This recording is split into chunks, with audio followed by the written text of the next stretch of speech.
ਤੁਹਾਨੂੰ ਮੈਂ ਮਿਲਾਉਣ ਲੱਗਾ ਅੱਜ ਇੱਕ ਐਸੀ ਸ਼ਖਸੀਅਤ ਦੇ ਨਾਲ ਜਿਹੜੇ ਖਾਲਿਸਤਾਨ ਤਹਿਰੀਕ ਦੇ ਮੋਹਰੀ ਬੱਬਰ ਖਾਲਸਾ ਤਨਜ਼ੀਮ ਦੇ ਬਹੁਤ ਨਾਮਵਰ ਇੱਕ ਤਨਜ਼ੀਮ ਰਹੀ ਜਿਹੜੀ ਖਾਲਿਸਤਾਨ ਦੀ ਬਣਾਉਣ ਲਈ ਕੋਸ਼ਿਸ਼ ਕਰ ਰਹੀ ਹੈ। ਸਤਨਾਮ ਸਿੰਘ ਬੱਬਰ ਇਹਨਾਂ ਦਾ ਨਾਂ। ਇਹਨਾਂ ਦੇ ਨਾਲ ਵੀ ਅਸੀਂ ਗੱਲਬਾਤ ਕਰਦੇ। ਇਹ ਵੀ ਅੱਜ ਇੱਥੇ ਹਾਜ਼ਰੀ ਦੇਣ ਆਏ ਆ ਜਰਮਨੀ ਤੋਂ ਸਪੈਸ਼ਲੀ ਤੌਰ ਤੇ।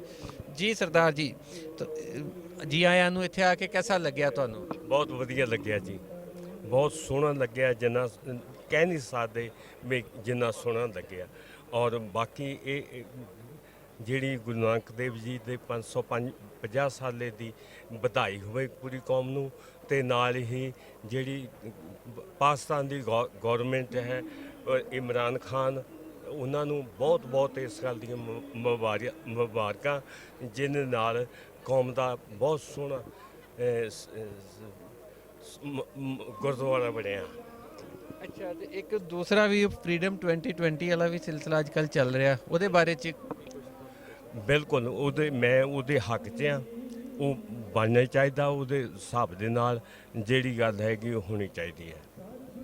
ਤੇ ਕਿਹਾ ਜਾਂਦਾ ਕਿ ਤਹਿਰੀਕ ਜਿਹੜੀ ਸੀ ਖਾਲਿਸਤਾਨ ਦੀ ਬੜੀ ਉਹ ਘਟ ਗਈ ਆ, ਮੁੱਕ ਗਈ ਆ।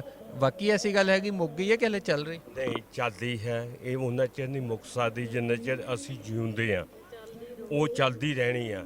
ਬਾਕੀ ਇਹ ਗੱਲ ਹੈਗੀ ਆ ਕਿ ਵੀ ਇਸ ਗੱਲ ਲਈ ਸਾਨੂੰ ਮੰਨਣਾ ਪਏਗਾ ਕਿ ਜੇ ਕੋਈ ਘਾਟਾਂ ਚੱਲਦੀਆਂ ਲਹਿਰਾਂ ਦੇ ਵਿੱਚ ਉਤਰਾਅ ਚੜ੍ਹਾਅ ਆਉਂਦੇ ਰਹਿੰਦੇ ਆ। ਇਹ ਤੋਂ ਬੇਫਿਕਰ ਹੋਣਾ ਚਾਹੀਦਾ। ਉਹ ਦਿਨ ਆਏਗਾ ਬਹੁਤ ਹੀ ਜਲਦੀ ਖਾਲਿਸਤਾਨ ਬਣੇਗਾ।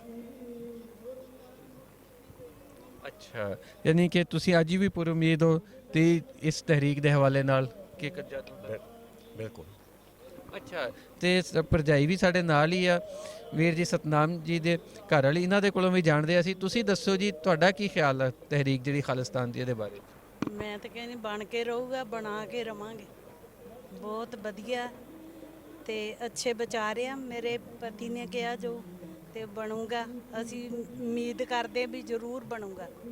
ਤੇ ਅੱਛਾ, ਭਾਈ ਸਤਨਾਮ ਜੀ ਵਰਗੇ ਸ਼ੇਰ ਜਵਾਨ ਤੇ ਖੜੇ ਆ ਇਹਦੇ ਲਈ, ਤੇ ਗੁਰੂ ਜੀ ਦੀਆਂ ਸਿੰਘੜੀਆਂ ਵੀ ਇਹਦੇ ਲਈ ਤਿਆਰ ਆ? ਹਾਂਜੀ, ਜ਼ਰੂਰ, ਬਿਲਕੁਲ ਖੜੇ ਆ ਨਾਲ, ਮੋਢੇ ਨਾਲ ਮੋਢਾ ਲਾ ਕੇ ਖੜੇ ਆ ਜਿੰਨਾ ਚਿਰ ਜੀਨੇ ਆ।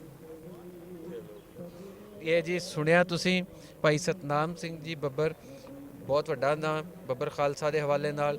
ਤੇ ਉਹਨਾਂ ਦਾ ਇਹੀ ਕਹਿਣਾ ਕਿ ਖਾਲਿਸਤਾਨ ਜਿਹੜਾ ਵਾ ਇੱਕ ਅਟਲ ਹਕੀਕਤ ਆ, ਬਣ ਕੇ ਰਹੇਗਾ ਜਦ ਤਾਈਂ ਸਿੰਘ ਮੌਜੂਦ ਆ, ਜਦ ਤਾਈਂ ਸਿੱਖ ਜਵਾਨ ਮੌਜੂਦ ਆ, ਸਿੱਖ ਸਰਦਾਰ ਮੌਜੂਦ ਆ। ਖਾਲਿਸਤਾਨ ਦੀ ਤਹਿਰੀਕ ਵੀ ਜ਼ਿੰਦਾ ਵਾ, ਤੇ ਉਹ ਤਹਿਰੀਕ ਉਦੋਂ ਤਾਈਂ ਨਹੀਂ ਮੁੱਕ ਸਕਦੀ ਜਦ ਤਾਈਂ ਖਾਲਸਾ ਪੰਥ ਨਹੀਂ ਮੁੱਕਦਾ।